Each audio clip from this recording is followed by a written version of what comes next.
Welcome in Thursday morning, Oxford Exxon Podcast. Chase Parham, Neal, McCready, Clark Ford Studio here with you. We'll get Jeffrey Wright on the horn in just a couple minutes, as we do every single Thursday. Good to see everybody back in the stream after a one-day hiatus there. We'll talk some college basketball, some Super Bowl, and it's a big NBA trade last night. Kevin Durant headed to the Phoenix Suns. So that and more on tap You are this obsessed morning. with the NBA. I am. I bring it up a are. lot. I mean, I'll be honest. I'm You are navigating obsessed. us through these waters. Just unbelievable. I haven't seen a message board thread yet, so I'm still going. Okay. So we'll see. But a lot of stuff on tap today. Ole Miss back in action on Saturday. I think it's a noon tip. Is that right, Neal? South Carolina Yes. from the Pavilion for returning That is home correct.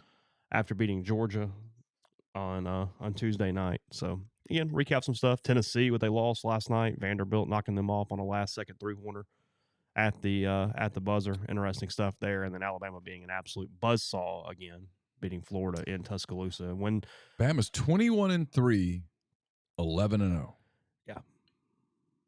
Yeah, I told you right before we started. I was watching Iowa State, West Virginia, just because I turned it on at like 7:45, waiting for Alabama to tip off at 8, and then got really into the Iowa State West Virginia game that was going long. And when they finally switched over, when that game ended, it was 40-15 already. And I went, okay, well that's that, and then you move on. So anyway, If the tournament started today, and it doesn't, South Carolina and LSU would be tied for the last seed, so I guess they'd have to figure out some sort of tiebreaker there. Ole Miss would be securely in the 12. okay, Georgia and Mississippi State would be tied for the 11th, 11 spot. 12 plays the 13. Yes. Yeah. So Ole Miss would play either LSU or South Carolina on the first night of the tournament. Correct. So the Oxford Exxon, Highway 6 West in Oxford. You know about the lunch specials, the ribs. Take care of dinner tonight. If you're coming to town over the weekend, stop in, fuel up, check out the convenience store. Tons of different options, hot case, desserts, side items, and more. And next door at the Oxford Crystal, the Sunrise combo still going on. It's $5.99. Just the Sunriser, it's $2.99. They're using the round sausage, the bigger sausage now. It's a better deal than you got in the past. So take advantage of that as well. $2.99 there at Oxford Crystal. And again, coming to you from the Clark Ford Studio. We are Clark Ford's in Amory, Mississippi, 662-257-1900 is that number. Call it. Ask for our buddy Corey Clark. Tell Corey what Ford product you're looking for. He'll send you a quote within 15 minutes in business hours, right to the bottom line. No hassle, no haggle. You get your quote. The rest completely up to you. You can shop that quote around. You can do what I've done, what I recommend that you do, and that's hop into a Clark Ford today, 662-257-1900. Got some guests coming your way, including Jeffrey, here in just a minute or two, I think. They'll all join on the myperfectfranchise.net hotline. If you're a displaced corporate executive, you're wanting to put your career in your own hands, you're an experienced entrepreneur wanting to diversify, Andy Ludicky can help. He's a longtime Rivals board member, a diehard college football fan, franchise veteran. He owns multiple franchises and businesses, uses his expertise to help others find their American dream through a very thorough and free consultation process. So call Andy. Put your life and your career in your own hands. It's 100% free. Got nothing to lose. Find your perfect franchise at myperfectfranchise.net or contact Andy anytime at andy@myperfectfranchise.net or 404-973-9901. Yeah, those last nights, Vanderbilt 66, Tennessee 65. That Alabama game that I mentioned ended up being 97-69, the final in that one for the Tide over the Gators. Florida now 6-5 in the SEC, and as Neal mentioned, Alabama 11-0, and LSU losing again. They were in Starkville last night. State 64-53 last night over the Tigers. So that's your recap inside the league. Is Jeffrey ready? You mentioned Vanderbilt, right? I did, yeah. 66-65. That was a great game. Like I said, I saw like the first 5 minutes, and then I saw the last shot, and I know nothing. It's like Vanderbilt's sort of in coach purgatory.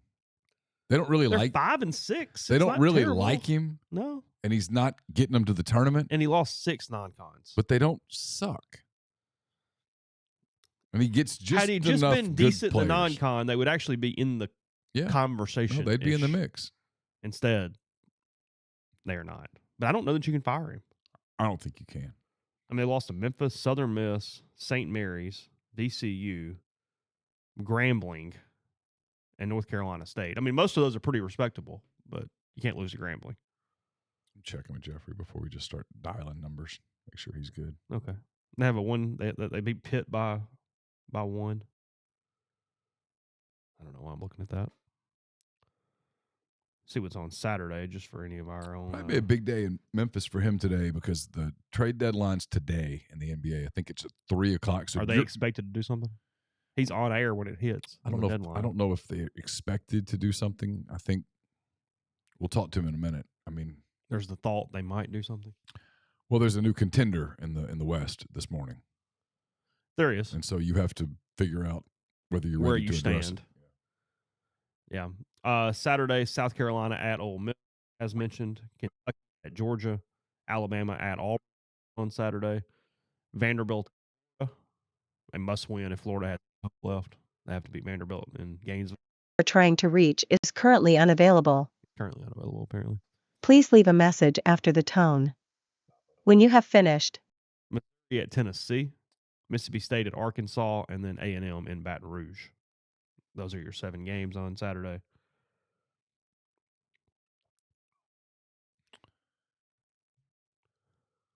Did he say he was ready? It's just not going. He said he was. Yes, we'll figure it out. Okay. I mean, at this point, what's a day without some sort of issue, some sort of technical issue?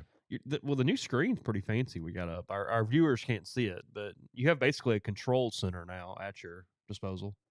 I do. That appears to have audio levels on it too. It does. I mean, it's quite fancy. I mean, there's a lot of sarcasm out there, but look.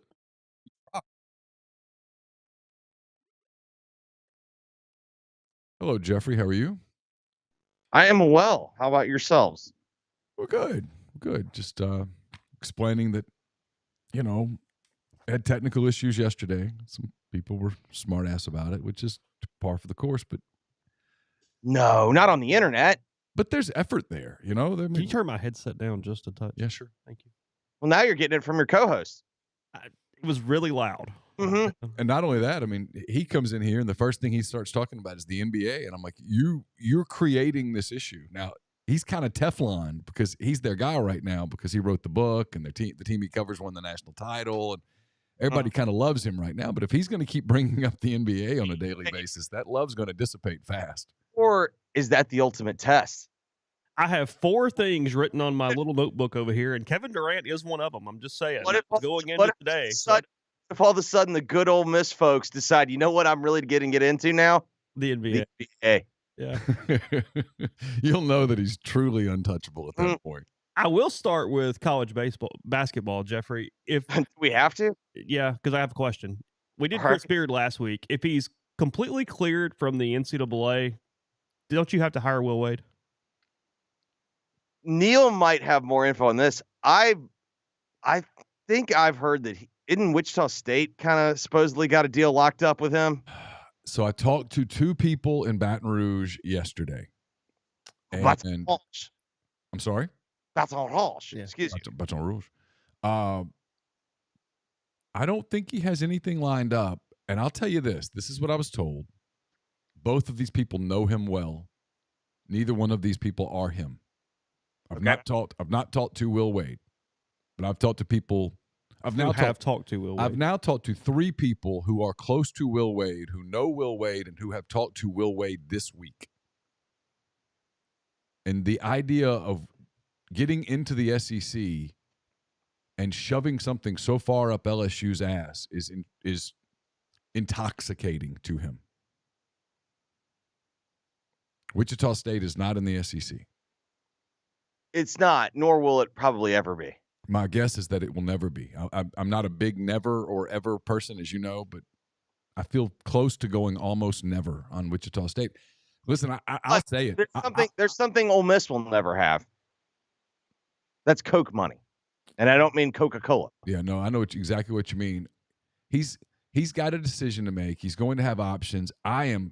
Look, maybe everyone's wrong, but we've been down this road before too. We all do reporting. We all talk to people. You all work on things. When everybody that you talk to sort of associated with something says the same thing, at some point you have to listen. It doesn't mean that it's always true, that it's always going to come to fruition. But when everybody associated with it says he's not going to get a show cause, then he's probably not getting a show cause. Well, I don't understand why everyone's having a tough time believing this. Has any coach in the IRP gotten a show cause? If they have Jeffrey, I can't think of it. Has any head coach? I need to say that correct. I believe there have been some assistants that have gotten one. Yeah, they've hammered a couple of assistants where they had basically the feds with their stuff. But they haven't. Look, I don't think he's going to get a show cause. If he gets a show cause, I'll come back and go, hey, I was wrong, and everybody that I talked to was wrong. But at this point, I don't expect that they're going to get a show cause, and I don't think LSU's going to get hit very hard. I think they might get a scholarship, might get some visits taken away. What I kept hearing consistently yesterday was they just don't have the smoking gun on them. And I know Ole Miss people lose their minds on this, and I don't feel like relitigating the Ole Miss NCAA case. It's a long time ago. I'm tired of talking about it. It's exhausting, frankly. You can't do it without having some. At this point in my life, if I'm going to talk about the NCAA thing, I'm going to get personal with some people, so I don't really feel like doing it. There's also an element with Ole Miss, and I'm not saying this makes anyone feel better, but like just have some contextual understanding. Like, we don't try anyone for witchcraft anymore, but we did kill people in Salem for being witches. You know what I mean? Like, there are like you happen to have your number called at like the worst period. You did, and here's the thing: even though it wasn't much money, they found the money. It was post Miami. Well, and they did, but also like just look at the period of time that it was. It's post Miami, in which the NCAA just got absolutely embarrassed, and it's pre the courts absolutely just neutering them. Like, yes, it sucks that your number was called then, but that was when your number was called. But what everybody says attached to that LSU thing is that they just don't have the smoking gun. This is not just media. It's some media, but it's some others too. And they just don't have the smoking gun. Yeah, they've got him on tape talking about Javonte Smart, but allegedly. They've basically done a cavity search on Javonte Smart, and they can't find the money. So they're not going to get him. Here's my deal. I don't think Chris Beard is going to be hireable because I don't think his case is going to be cleared by March the 10th, 11th, 12th. I think Will Wade's going to be hireable. And I think if you're Ole Miss, you can make this thing really complicated, or you can just do the simple thing, and that's hire the guy. Okay, so let's have the conversation, because just like you said, we all have people we talk to, and it's not even for me. It's not necessarily for reporting. Like, I don't have a reporter. I don't have the title of being a reporter. It's mainly just I do, contrary to popular belief, try to know what I'm talking about when I talk about it. So I've got my coaching buddies. No one thinks very highly of him, and not out of jealousy. Like, everyone I know does not think he's a good coach. And everyone I know thinks that, like, he's been in situations where it's been very easy to get players. There has been the concern of if he's at a job like Ole Miss, where it has been historically proven difficult to get players, no one thinks very highly of him. Okay, so here are his records. My friend Andy Kennedy always says you are what the numbers say you are. Mm-hmm. So let's go over his numbers. He's the head coach at Chattanooga in 2013 and 2014. He went 40-25 combined, 27-7 in the Southern Conference. He left to go to VCU. It was a really good job.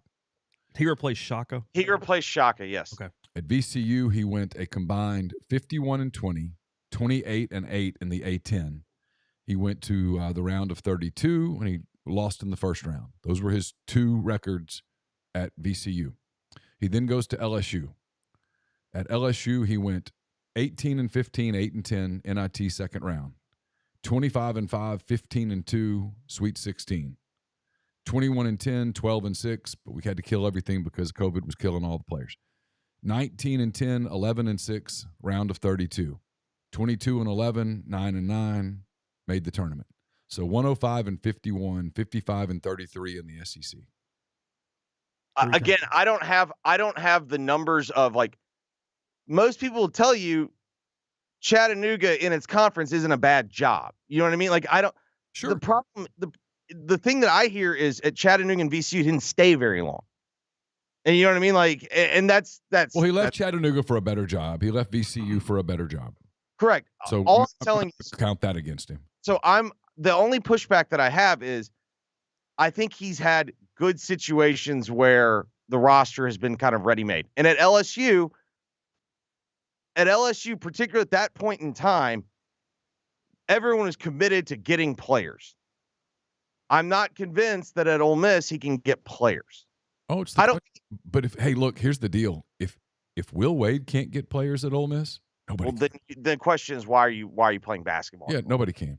Is that far? I mean, I'm really playing devil's advocate. Is that really far above LSU's baseline, though? They're not a bad basketball job. They've been to the Final Four in the last 15 years. That's kind of my deal. Is like, has he exceeded expectations at any time? I talked to someone in Baton Rouge yesterday who said they battle some of the same stuff that you battle here, which is football's king, obviously, and then you've got the baseball fanaticism. And before everybody loses their mind over this, it's not a criticism. It's just. Yeah, but Neal, how many more NBA players have played at LSU? Oh, a ton. But I mean, it's Shaq and Big Baby and those guys. I was trying to remember Chris Jackson's new name.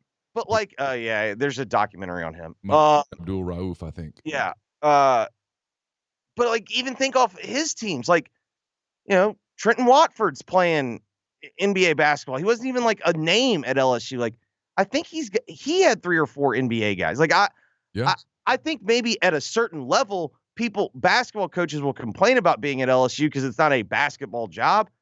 I will not listen. If I'm the Ole Miss basketball coach and I hear someone at LSU complaining about how tough the job is, I would literally tell you to go eat bricks. But here's the thing. If Will Wade, and the thing that people say about Will Wade is that he brings his own NIL, that he can raise NIL. He's got the contacts and the agent, shoe community, all that stuff. He can bring his own NIL. He can get players wherever he goes. Okay. If he can get players wherever he goes, maybe he's not the best floor coach of all time. But guys, I've been on this beat for 15 years. If you offered the LSU results that I just gave to Ole Miss people would be head over heels in love with basketball. Listen, I'm telling you, if that is indeed the case, then go make the hire. I just wonder in this day, and here's one thing I do know for a fact about Will Wade. No one sells Will Wade better than Will Wade. Well, that would put 2 coaches on the Ole Miss campus who were in that boat.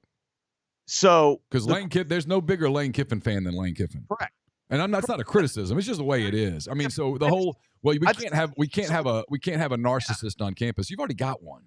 I'm not talking about that. I'm talking about in terms of I got to know. I don't even care from a narcissism perspective. The coaches, I think you probably have to be a narcissist to be a coach. Like, I'm fine with that.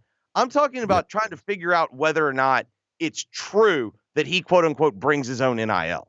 That's what I got to figure out. Yeah, I mean, you have to sit down and figure all that stuff out. But look, at some point, whether it's the coach bringing it or the alumni bringing it or whoever, if you're going to compete, if you're serious about it, hell, this way in baseball. If you want to compete in baseball, you got to have NIL. So you got to figure it out. I mean, that's my thing is if I'm Keith Carter when this is all said and done, and look, he's back channeling now. I've got to know who are these guys. But if I'm not hiring Will Wade and I can, who am I hiring? Well, that's the thing. Like, I'm totally fine. If they want to go do that, by all means, go ahead and do that. I'm just telling you, listen, I learned from the best. This would be the hand raise guy. Oh, for sure. Because I do feel like a lot of times when we have these conversations about these coaches, no one sits there and goes, what's the negative? Like with Will Wade, it feels like the negative is only like, well, you're hiring Will Wade. It's like, I don't know. I mean, I think there are some negatives. Like, I don't think he's a perfect basketball coach. No, I mean, the evidence is he's not a great floor coach.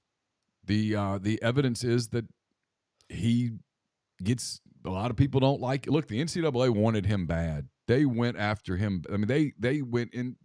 At this point, though, that's honestly the least of my concerns. Yeah, they went into the VCU stuff in the LSU case. I mean, they desperately tried to get him, and they just couldn't get him. And so or it appears that they're not going to get him. Maybe I'll be wrong. I would bet that they're not going to get him. It certainly sounds like they're not getting him. The reason that the buzz is coming out this week is that the hearing is this week in Dallas. It's close to wrapped up, and so far, the consensus among people who have been involved in it and following it is that it is going Will Wade's way. Well, I mean, they didn't get Sean Miller. Yeah. And frankly, they had more, quote, goods on him than they did on Wade. I mean, I'm not the big Will Wade advocate. I don't know that I've ever met the guy. I guess I've met him in like press conference settings, but I've never had a conversation with him to the best of my knowledge. I mean, if Will Wade wants the job, I think you could make this argument. I think this argument would be fair to say. If he wants the job, there's probably no other point in time where you're going to be able to hire Will Wade. It's the Lane Kiffin argument. Correct. If Lane Kiffin doesn't have anything going on, you never hire him. He never even listened. He doesn't take your call. But he was at FAU because he'd had the thing at USC and he'd been to Alabama and kind of left there a little unceremoniously, obviously. And he goes to FAU and he's winning. He was going to take the LSU coordinator job, and then Saban had to get him out of the SEC. Yep. So he got him ahead. So, I mean, you're never as at Ole Miss, and at least at this point in time, you're never just going to go launch a coaching search and go, hey, we're going to go hire the best guys. We're going to come steal your top 10 coach. You're not going to pick up the phone and call. Can't think of an example. The guy at Purdue, Matt Painter, and go, hey, you want the Ole Miss job? No, of course not. So you got to figure out whether it's him, and if it's not him, here's the thing: if you don't hire Will Wade, and you end up hiring Dusty May at FAU, and it doesn't work out, and Will Wade goes someplace and wins big, I mean, hindsight's 20/20 and all of that, but you look sort of bad. Yeah, I think that's probably fair. I mean, the question will be, does it become public that you could have hired Will Wade?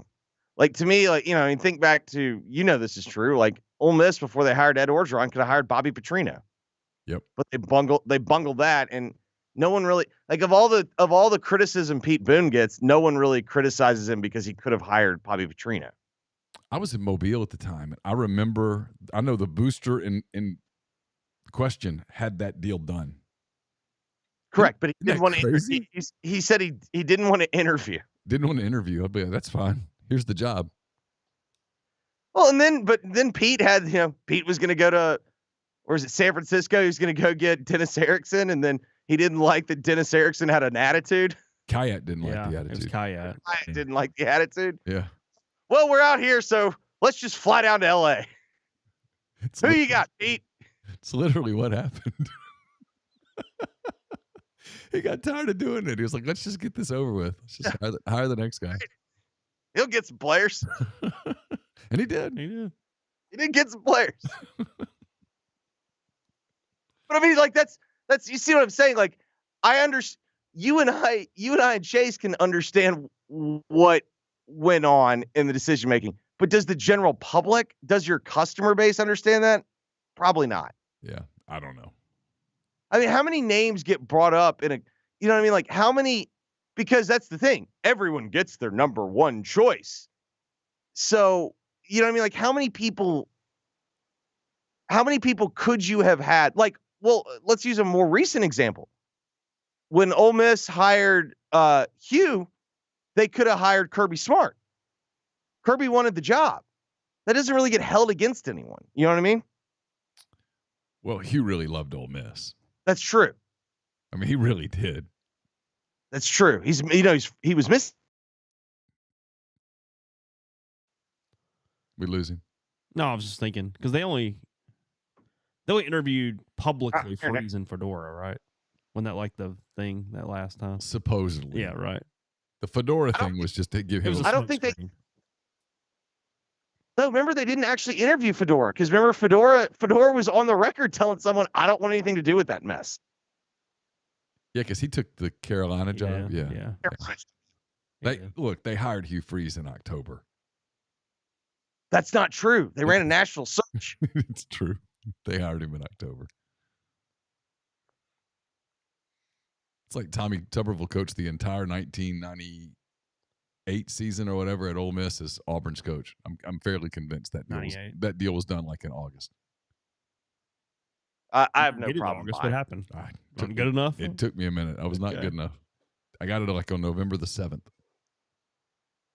Well, didn't you end up talking with him at one point? And he asked you, he's like, "What do you think about the Auburn job?" And you're like, "It's a good job, but I think the LSU job's better. I'd wait a year." It was near the end of it, and we had a conversation where he said he needed me to put out another denial, and I said, "I can't." And he said, "Why?" I said, "Because it's just not true, and I can't do it anymore." And I said, I know too much. And at that moment, there was like the silence on the phone, and he goes, "Well, what do you think about the Auburn job?"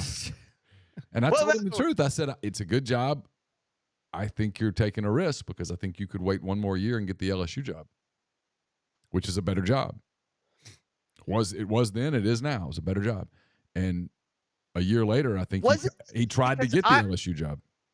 I still wonder. I do think as much as LSU people hate Saban and like they have this weird like measuring contest with Saban, I do think they owe him a debt of gratitude because he got their ish in order. Yeah, for sure. Because like I think at that point in time, LSU had been proven to be the quote unquote sleeping giant of untapped potential, but no one had figured it out. Yeah, they'd had a series of bad hires. They had a coach who died in a plane crash, and then they had some hires that were just kind of mediocre, and they were slipping into being this program that should be really good, but instead was kind of on the positive side of mediocre most years, and their fans were getting pretty frustrated. And they brought Saban in there, and you know the rest. But like let's think about it. Like, what was DiNardo's best year? Like 9-3, or whatever at that time. I don't know, 8-3. Something along those lines. Who was before DiNardo? I can't remember. Hallman. Yeah, he didn't do jack. Bad hire. Then is it before that? That's the plane crash, right? See, there was Stovall was before that, maybe. DiNardo went 7-4, 10-2, 9-3, 4-7, 2-8. Ooh, 2-8 at LSU, but that didn't go over very well. 1999, 0-7 in the SEC. Whew. I think that was the year I went down. Blair, Dad, and I went down, and Romero threw up on the sideline right in front of us. That was a fun game because it was like the weather was horrible. Well, they must have some probation or something. Was something going on? There's like asterisks. I don't. At that time, they weren't on probation. Maybe it was like retro. You know what I mean? Like they got. But like that was the 3-8, 1-7 on the field. That was the Josh Booty. They started playing Josh Booty. He came back from baseball, and he was playing quarterback. They lost to everyone but San Jose State, North Texas, and Arkansas. How about Yikes. 99, Arkansas? They were ranked 17th at the time. All right, real quick, because I know you're going to run out of time in a minute. You're about to have a busy day. It's NBA trade deadline day. I don't know if it's going to be busy for us. Big deal last night with the Suns. They get Kevin Durant. How does that change things? Well, I don't know. Like, I keep wondering, does this make them the favorite in the West? Ooh. Because the West is this situation where I think Denver's really good. I do but too. Denver has a problem in that we've not seen them do it. And Denver, through honestly really no fault of anyone, just injuries, like injury luck, I think they went to the Western Conference Finals in the bubble. So you know what I mean? Like they have this weird reality of they've not gotten over the hump and really haven't gotten there. So I don't know if you can call them the favorite, even though I think they're the best roster still. Then after that, I mean, the Grizzlies have real problems right now. Like the Grizzlies have not only injury problems, but they're also you're starting to realize like the roster construction isn't great. I think Ja is in the LeBron territory of every single person around Ja has to be able to shoot, and they do not have that, particularly on the wing. So then, I mean, we all agree the Kings are fun to watch, but do any of us believe in the Kings in a playoff series? No. Okay. Nope. Let's keep going. if anyone can kill a team in 3 months, it's Kyrie. So fingers crossed, he'll take out Dallas. What'd they do last night? They won last night, right? They did win last night, like pretty convincingly. Same thing with the Clippers. Like, I don't know. Are we sure Kawhi and Paul George are still Kawhi and Paul George? Because my instinct right now is that they're names that you know, but I don't really know if they're like carry a team through the playoffs. PG's really good, but Kawhi's falling off. But is PG still like in his prime? No, but he's a really good player. Well, I think Kawhi's a really good player, but I think their reputation is better than their actual production. By the way, I think Denver's going to make a deal today. They're going to shore up their front court a little bit. Well, then this will be depth. This will be the first time Zach Kleiman in Memphis is going to have to answer like, hey, everyone around you got better. Why didn't you? And honestly, I think gun to my head, I think I'd do what he's doing. I think for them to, they would end up having to pay. Like the example I gave yesterday on the show is they're basically going to buy a C-class Mercedes and pay for a fully loaded E-class. So I don't necessarily think it's a wrong decision, but he's going to have to answer why did everybody else around you get better and you did nothing? Yeah, because I'm reading here, expectation in Denver is they're going to acquire Taurean Prince from Minnesota today, shooting 47.9% from the floor, almost 39% from three. You add another perimeter weapon to that team, and you give them just a little bit more. What do we have to do to get OG Anunoby's agent? Because I want in on that. People have built him up to be this difference maker that I don't see when I watch him on the floor. I think he's a good player. Right. No, that's not the question. The question is not if he's a good player. They're talking about, Neal, 3 firsts for OG Anunoby. No way. And then that's the thing. Like people here want Kleiman to do that. If Kleiman doesn't do that, I'm not faulting him. No, you can't trade all your draft capital away for OG Anunoby, and then it doesn't take you anywhere in the playoffs, and you look back and you're like, well, we just wasted our draft capital. At least Phoenix gave up all their draft capital, and they walked away with Kevin Durant. Kevin Durant, yes.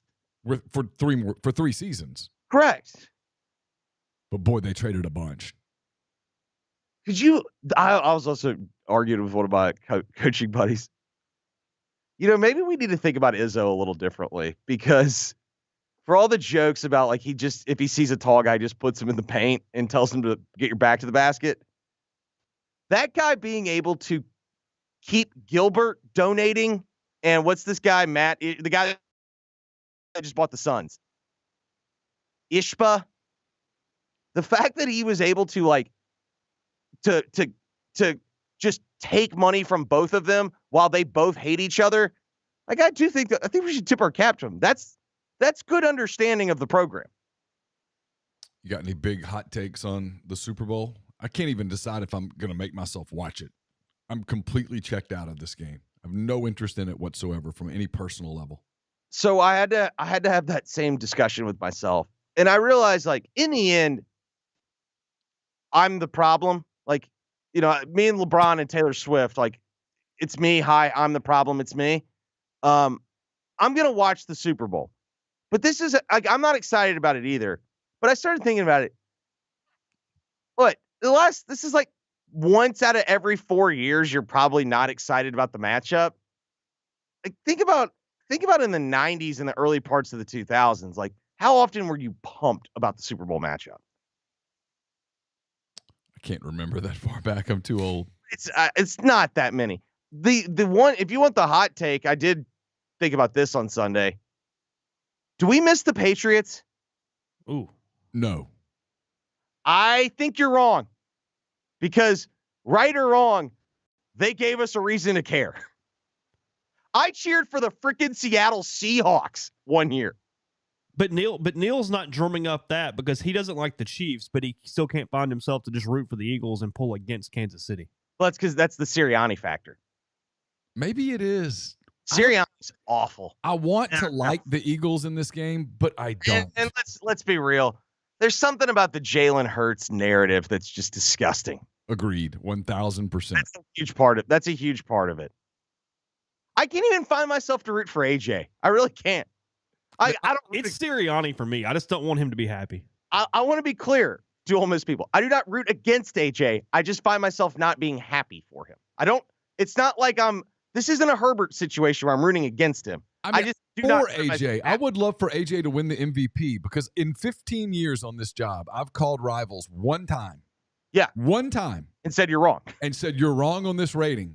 I'm telling you, you're wrong. Because I've always said, I don't know how, like people go, well, they do the thing with Ole Miss rankings. Well, if you had an Alabama offer, it'd be a 7-star. I'm like, whatever. I mean, look at, they're putting 8 million people in the league. Shut up. And then I watched A.J. Brown in person. Yeah. Play Oxford that night. You called me and went, there's a dude here. They were in Oxford. Yeah. And they played, and I was like, whoa. Oh, that's right. It was the Jamboree thing. Yeah. And then I watched him in the state championship. So I saw him twice in person. And I called because Rivals had him as a 4-star. And I called and I said, look, I've never done this. And I'll probably never do it again. But you're wrong. You're wrong. And they're like, well, whatever. I said, no. Here's what I want. I want you to send me the clips of the 5-stars. Because if there's 25 players better than this guy, then holy shit, I want to see them. And they're like, well, you know what? No. If that dude's not a 5-star, there is no 5-star. Well, Neal. And I subsequently found out it was just Mike Farrell. And I would say, in fairness to Mike Farrell, he did not get drafted in the first round. Oh, he didn't. And that's shows you that scouting is imperfect, that the NFL is imperfect. It's one of the things. I'm glad you said that because I've had people come back and go, well, you people at Rivals are morons. I'm like, yeah, there's certainly a moron factor to it, but the NFL misses too. My thing is, he got paid. So like if we're talking about like I'm happy, it's like he got paid. So I'm happy there. I just can't, I don't know. There's something about the Eagles. Have y'all noticed that Jalen Hurts is also like rebranding himself literally as Michael Jordan? He's like doing the one earring, like the hoop earring. Have y'all noticed this? No. Or is it just me? I feel like I'm taking crazy pills, but he's doing it. What was your opinion on Hurts at Alabama? Same thing. I don't think he can throw. I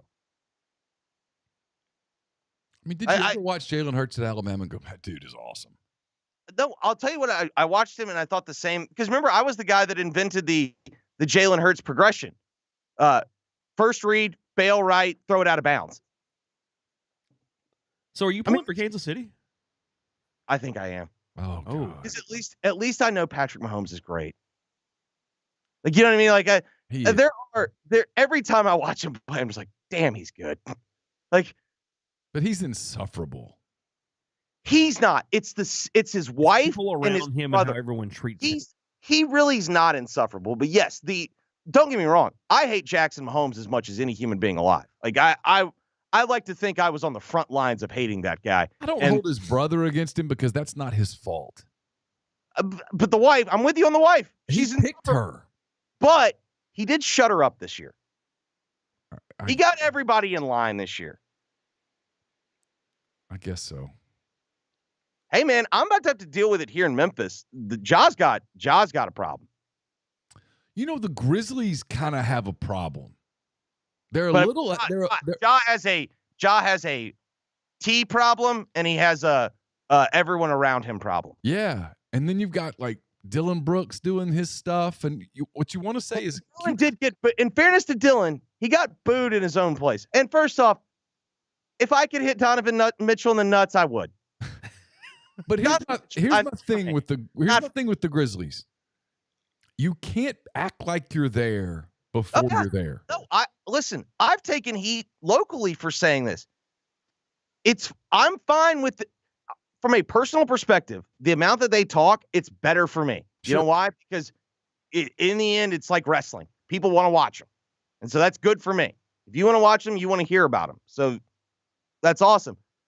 But their mouths wrote checks that they couldn't cash. Now, I would also say this. A lot of the talking is just Ja. And Ja has put a lot of his teammates in bad spots where Ja says all this and they, you know what I mean? Ja's the leader, so you got to follow him. Yeah, Ja says, hey, the only team we're scared of is the Celtics. Right. So the only team we have to respect is the Celtics or whatever. And it's like, dude. So all of a sudden that becomes at a certain point, like he's the party. And you know Steph and Clay and Draymond are going to read that. 100%. And you're just going to fuel them.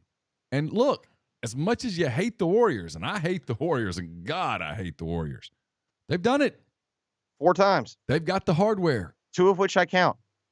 Yeah, they won 2 without KD. Yeah.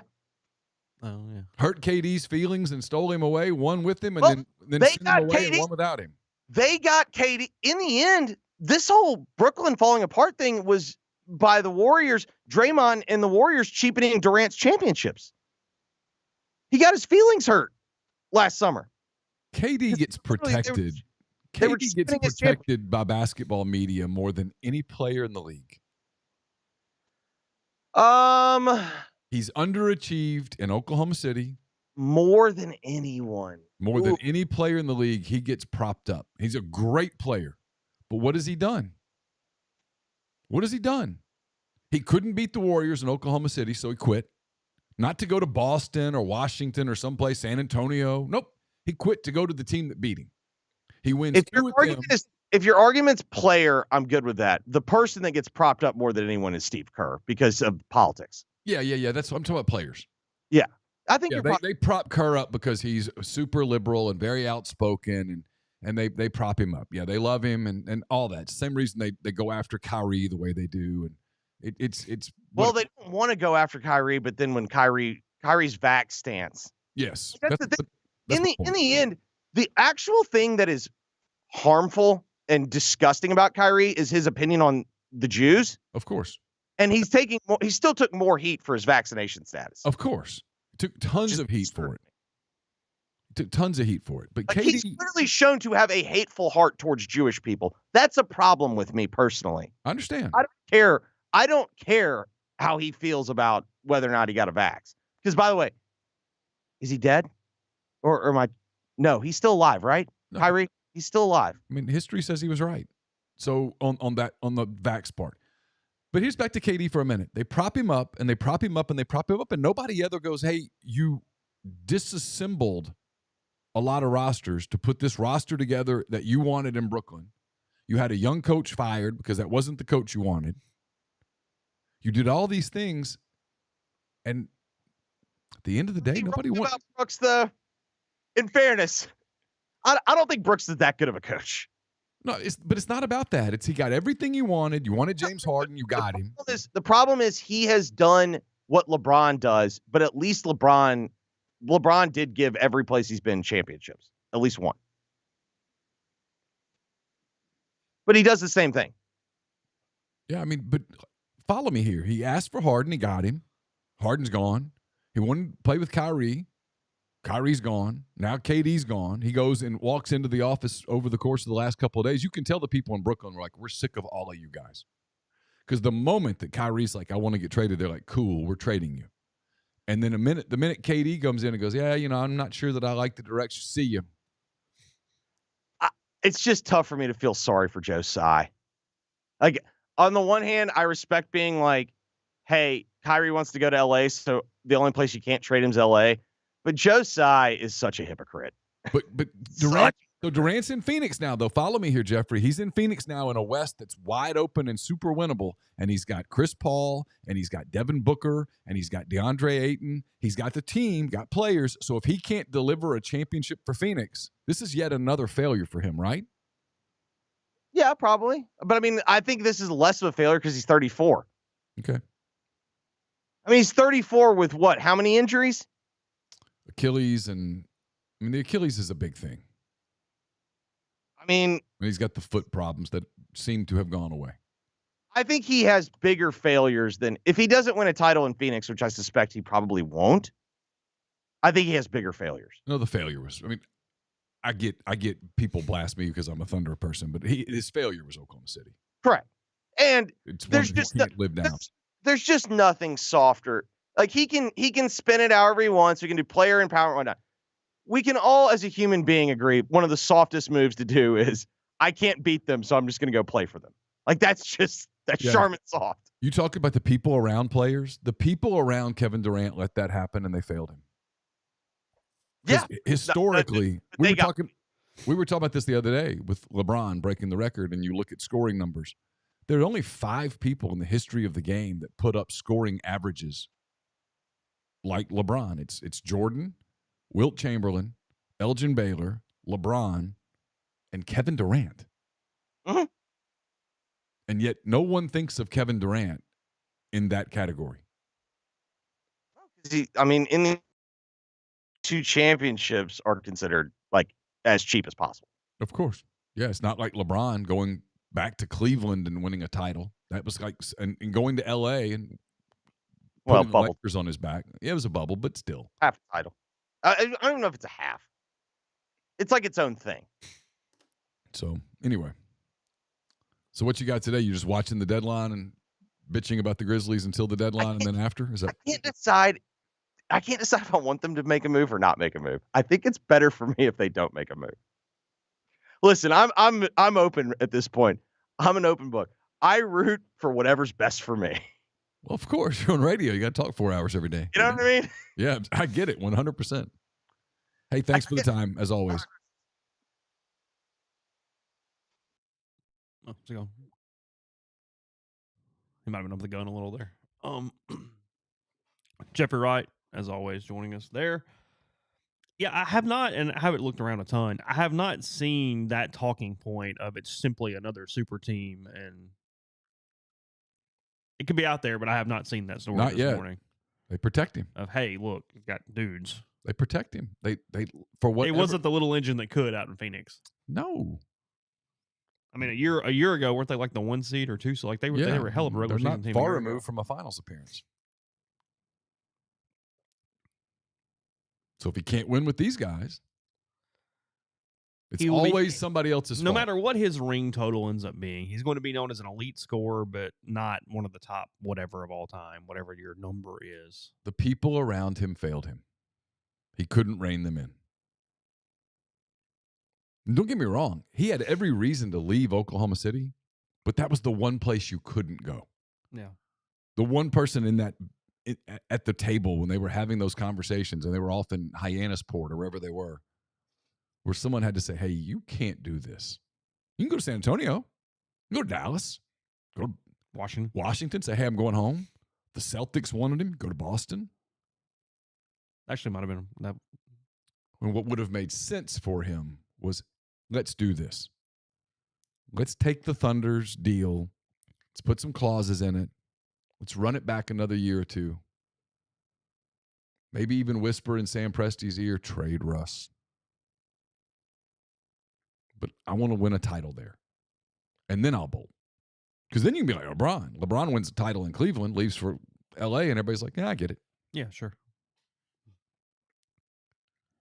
But LeBron's title in Cleveland solidified him. Makes it where he's covered up the Miami stuff. It's unquestionable at this point. Yeah. Read a story this morning where I was going to say, we got to get off this NBA thing. We're going to get crucified. Whew, it's February 9th. 2 Ole Miss players in the 20 sleepers for the NFL draft this morning. A story from the Athletic. Jonathan Mingo, one of those. Zach Evans. Nope. No. Nick Broker. Oh, yeah. Jonathan Mingo says that the story says he runs routes a lot like Michael Wilson at Stanford does, only he's bigger, longer, and stronger. 76 and a quarter inch wingspan was among the top numbers at the Senior Bowl, and like Wilson, he's able to carry his weight with ease. Often moves like a 180-pounder without giving up any of his play strength, if not for a foot injury that required multiple surgeries and cost him 7 games in 2021. Mingo might already be in the league. The injury history will be something evaluators have to investigate fully. However, the talent is undeniable. There about Jonathan Mingo. Lane said that about Jonathan last year, that had he not gotten hurt, he'd have been in the league. Yeah, they got an extra year out of him. And then on Broker, he's listed as one of the offensive linemen on this thing. I guess it's 20 total sleepers at all positions. Was it my imagination, or did he play some center in the Senior Bowl? I don't know the answer to that. I haven't read this paragraph. Okay. Maybe it tells me in a second. Broker and BYU's Blake Freeland were the most athletic offensive linemen at the Senior Bowl. Broker was the more explosive of the two. His speed at the snap was good enough to make up for play strength issues, as he also was able to fire off the ball and climb to the second level before linebackers could properly ID a play. Broker's not a mauler, but in his own scheme, tucked next to a mauler, he could really be effective. While a lack of length and strength will be issues throughout the process, his movement skills are there. I don't know why. Maybe he was just playing guard, but for some reason I thought I saw him playing some center in that game. I wasn't paying attention to the game. I had it on. Yeah. But I wasn't really watching at all because it's the Senior Bowl. But it looked like he was the Senior Bowl week is more a bigger deal than the Senior Bowl game. And I did watch some of the practices, and you could tell that he was impressing. Not surprised. No. When you excel at the SEC level for as long as he did at different positions, you're legit. Couple of news and notes from the day. Brock Purdy, this is not a surprise necessarily, but he is going to get the surgery there on his torn up elbow. Should be healthy in time for training camp. Team source told The Athletic his health plays a crucial role, obviously, in their plans for quarterback next year as they try to figure out what to do with him and Trey Lance and the whole deal. It's like deja vu. Is your money on him? I don't know. It's Tommy John. I don't know how that affects quarterbacks. If you're a baseball player, you're out a year. So he's back for training camp? That's August. He's having the surgery at the end of February. I don't know. Feels quick. But you have less money in him than anybody else. So will that matter, or will you play the guy? I mean, give him time. I guess you play Lance another year. Unless you think you can trade for a vet and bail you for you. Do you trade for Derek Carr? Let Derek Carr have it for a year? Would Derek Carr do that? Knowing Brock Purdy's there? Does Derek Carr go into New Orleans? The Saints are the only people that have spoken out about him so far. Now there's time, but I mean, You talking yourself into Derek Carr? I don't know. Getting the jersey How ready? cheap is it? As you said, they're not winning the Super Bowl. So Derek Carr would at least make my Sundays more entertaining because they're not going to go 3-14 with Derek Carr. They're going to win some football games. Yeah. I can Look at you. I can spend 6 weeks convincing myself they can go 10-7 and make the playoffs. You getting the black jersey or the white one? Oh, the white one. Getting Always the white like jersey? the white one. Yeah, I like the white Very jersey, rarely too. do I get the black jersey. I've got a few black jerseys, but typically the white jersey. That's the shows you what I feel like the Saints players. I typically will just go with like the retro stuff more than the current players. Yeah. You kind of go. I mean, everybody did the Breeze thing, but beyond that, Feel pretty safe with like Ricky Jackson. yeah, there's no doubt. Like there's a lot too. Hey, 1980, 1978 Archie jersey. Okay, like that one's good. Like we can put the number 8 on and be all right. Jeremy Shockey. Look, I've got some random ass jerseys over the years with Saints players who you thought might be something, and they did not. They did not turn out that. I can't make fun. I've got Cubs jerseys that I'm like, why did I get that one? What's the most weird one? Jock Jones. Yeah, but there was something to that one. Yeah, you had a purpose behind that. That was karma. You couldn't say that, and then he hits the home run, and you don't buy the jersey. You had to follow through with the. Oh, absolutely. The universe would not. Well, can you imagine if I'd not gotten the jersey? I think my most obscure one ever was Troy Davis. It was a running back from Iowa State that played for the Saints for 2 or 3 years there. That is pretty obscure. Yeah, my first ever one was Wayne Martin, their nose tackle in the early 90s when they had the Dome Patrol. He was a good player. Yeah, that was fine. That's cool. Yeah. But yeah, I have a Troy Davis jersey somewhere. I don't know where it is, but I've had some buddies borrow some Saints jerseys. They have not wanted to borrow Troy Davis. When I put the list out of what would you like to take up for the. He was a Heisman finalist at Iowa State. I had a Rick Wilkins jersey at one point. Really? Yeah. Wow. Yeah, he did have one really good year. He had 40 home runs one year. Probably was juiced, but that Cardinals jersey you had to wear that day, who was it? What number was it? David Freese. Was it? Yeah. Was that part of the deal? It had to be a Freese jersey, or Just had to be a Cardinal jersey. And they picked it. I had to wear it for a week. Did you have to wear it for a week? Yeah, I hated that jersey. Because day one is when it flooded in the IPF. Yeah. Sign. Yeah. Okay. And it was Houston that couldn't understand the jersey. Oh, really? Yeah. Houston was a Cardinals fan, and when the Cardinals were playing the Dodgers in a playoff series, I wore a Dodgers jersey, and it pissed him off. Did it really? He hated me. I didn't know that, really? Yeah, oh, yeah, he hated me. He goes, oh, you're a bandwagon? I'm like, no, I just want them to lose. That's where you kind of want to go. I'm actually very rooted in my Cardinals hatred, actually. That's not bandwagon at all. That is a long-term commitment that I have against the Cardinals. It's the Dodgers and LSI, Houston. Moron. We mentioned them yesterday, and I don't know why I'm going to mention women's basketball 2 days in a row. But did you see where UConn lost last night? And it is the first time since 1993 they've lost back-to-back games. No shit. 93. They lost to unranked Marquette last night. They've not lost back-to-back in 30 years? That's correct, yes. Damn. 1993. Tip your hat. That's a run. That's a run. Whew. Well, but they spent 20 years with only like 2 teams able to beat them, Tennessee and Baylor. I mean, I get it, but I mean, I know. everybody has a bad week. Yeah, somebody in the conference gets you one day. You know, flu runs through the locker room for a week or two. Speaking of this, they said this on one of the telecasts of the men's games I was watching last night. LSU South Carolina is this weekend in women's basketball. Both teams undefeated. Yeah. Some of the tickets going for $2,000. Where's the game? I think it's in Columbia. Damn. Yeah. They said last night on ESPN that tickets were as high as $2,000 for Gamecocks and Tigers this weekend. Why? Okay. I mean, whatever. Oh, I mean, it's your money. Do what you want. I'm kind of interested. It's on Sunday. It's on Sunday. You need something to watch. I don't need something that bad. Hey, you need something to watch. The Waste Management Open's going to be going on a little earlier in the day. Are they killing all the Iron Chef America reruns? What's the deal? What does the Food Network put on during the Super Bowl? Usually a bunch of competitions. What does ESPN run in the Super Bowl? They surrender like bowling. Something, they used to do that at noon on Sundays every week. You Yeah. get bowling or billiards. Yeah. Hey, we're going to go completely with a 180 on something some random dude might want to watch. That's Professional badminton. yeah, cornhole. Yeah. They'll Yeah. do some professional cornhole. You ever watch that? I'm pretty impressed by it, honestly. Yeah. It's really cornhole's that deal where if you allow yourself 10 minutes of that, an hour later you're still watching going, this is the guy that of the obscure sports, billiards is by far the one that will captivate me the most. I could sit there and watch pool for hours and hours and hours and hours. I played a ton as a kid, and it's like fascinating to me. I mean, I could watch billiards for hours, but cornhole can get you. it's kind of intoxicating. Yeah, It'll there's a suck certain you like, in. ooh, Yeah. because you'll see where him say, hey, right here we got a moment. Like, let's. Have you seen the sport where they're the ball against the trampoline and it's like 4 people? It's like they slam the ball against the trampoline and you have to hit it back. And I've watched. Oh yeah. You're diving. Yeah. I don't understand it. No, I don't get that one. I can't figure out the rules. ESPN went with professional tag this year, so Saw that. yeah, played basically freeze tag with each other. Yeah. The only one of those obscure things that I can't watch because I don't know how to keep score is darts.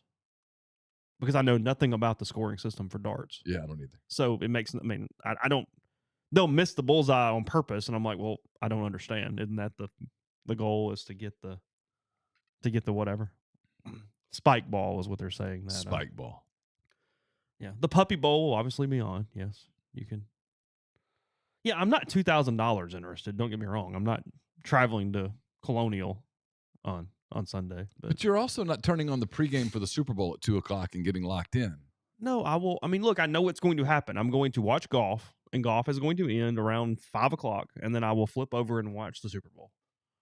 I'm not going to go. I mean, I don't have any party scheduled. I'm not going to go make sure the nachos are right. Mm-mm. You cooking anything? I haven't even thought about it. I haven't either. Seriously. It's seriously, I mean, this is not even a plug. I literally might go grab some ribs from the Oxford Exxon and call it a night and just have something and let it be what it is. No, I usually make Rotel or whatever, and yeah. Carson's like, "Can we do something better than Rotel?" And I'm like, "Yeah." And I found Like this. what? I found this like smoked beer cheese, but I don't want that laying around the house. Just make enough for that. Yeah, just one that night. outing. Yeah. I usually do wings. I don't feel like doing wings. Yeah, we smoked wings here one year, Yeah. a few years ago. I'm just kind of blah on the game as a whole. Maybe by Sunday I'll be like, it's the Super Bowl. It's the last football game for a while. I might as well watch it. But I don't know. If it's a blah game, I'll be checked out super fast.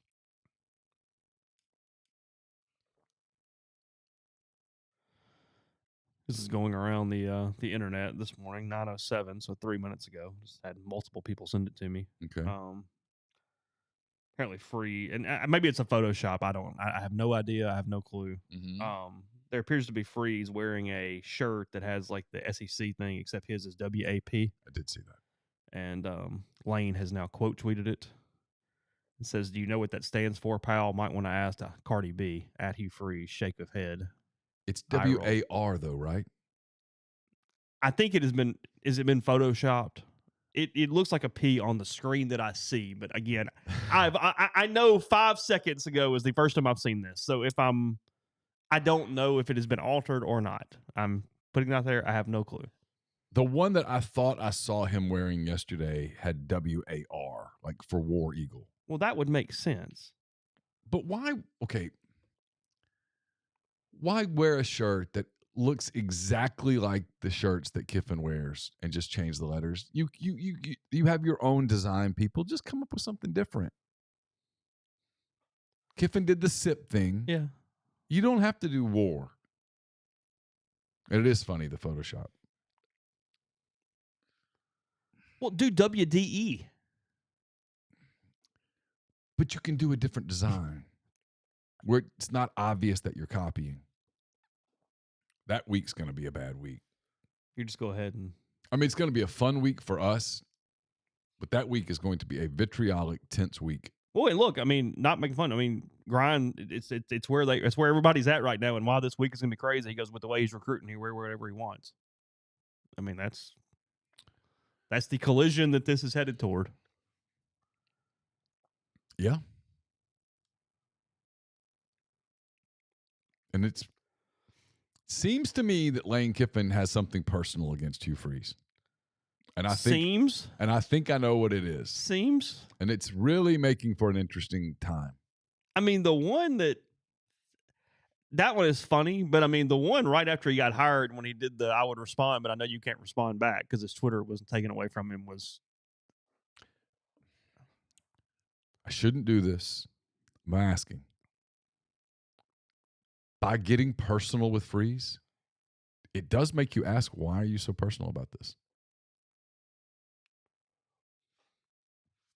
And there aren't a whole lot of possible options. Well, because it's so much more, and obviously Freeze is on Twitter and out in public a little more, but it's so much more direct than even the Jimbo thing. He'll say a team. Totally. Or, you know what I mean? It's totally. We all know he hates Jimbo, but it's not usually completely he front facing. Has a little fun with Brian Kelly, right? He has fun with everybody, whatever. But this is personal.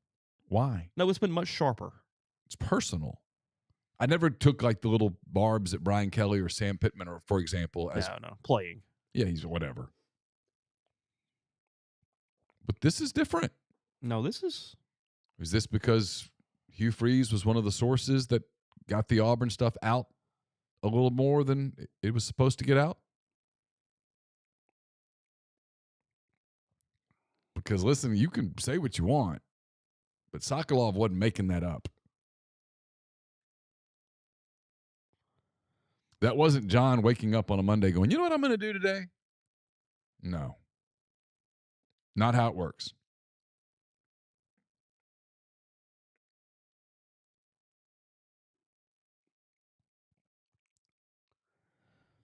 I mean, there's a lot there. There is. Yeah. We got a few months. About 8. The problem that week for us is going to be people are going to say, I want to know the truth. And you don't exactly know the truth, but when you guess at what you think the truth is, it's going to make people mad.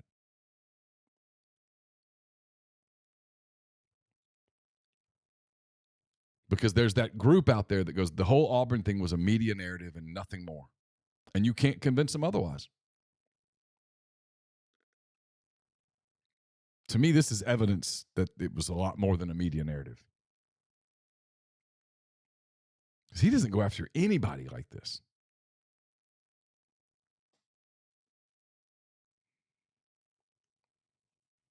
Yeah, I was just scanning his Twitter right now. Yeah. That game's going to be ugly. Yeah. Talk about fans. Yeah, no, the whole stuff. deal. Players probably not, but not 08 Arkansas, but the next stage. No. I don't think so, because that was They were throwing urine at us. yeah. No, That was different. Yeah, that was a whole. And 4 years later, you're like, I get it. I understood. Yeah, the Houston Nut Chant was not going on in 10 and 11 Yeah. the way it was in 8 and 9. I can remember someone saying they won't be chanting that in a couple of years. Truer words. Everybody said it. Lane would not have fit at Auburn. Hugh does all the hokey, weird stuff that Auburn people want Sure. that Kiffin won't do.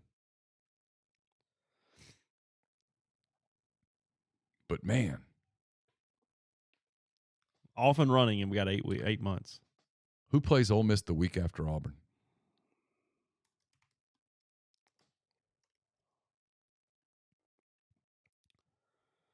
Ole Miss's 2023 football schedule. Auburn is on October 21st, Mhm. Saturday in Auburn, Alabama. Yep. They return home the next week to play Vanderbilt at home. They got a little gift there. Yeah, but give me the points. Got a little gift there. Give me the doors and the points. A&M coming in the next week. Give me the doors and the points. Ole Miss will win the game, but it won't be a mauling. Yeah. They won't be locked in You'll take the plus 18 or whatever. it all is. day. Yeah. Give me Vanderbilt plus 16.5, and I'll just spend that money. 31-21 final. Something like that. Sloppy, not particularly locked in. Yep. They'll be locked in to go to Auburn.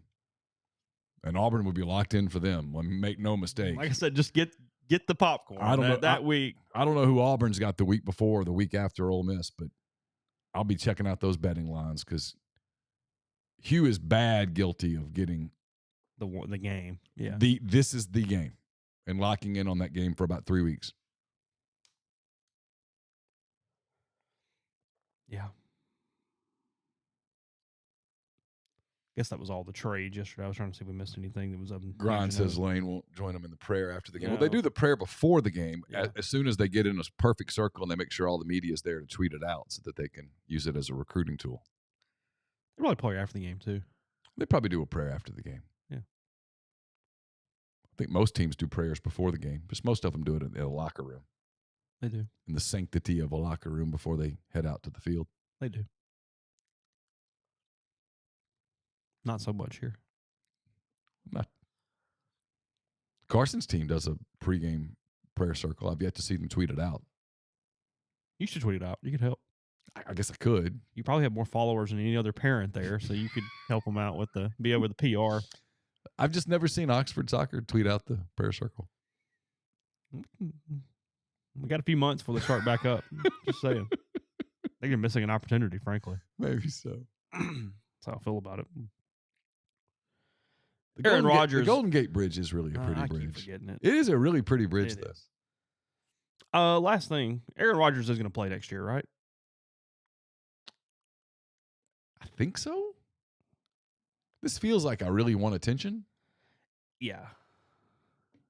I'm going to go put myself in a completely dark house for 4 days and then come out with a decision. I mean, okay, Okay. but couldn't you just watch some Netflix and make the decision over 4 days too? Look, if you need 4 days to make a decision, you've already made the decision.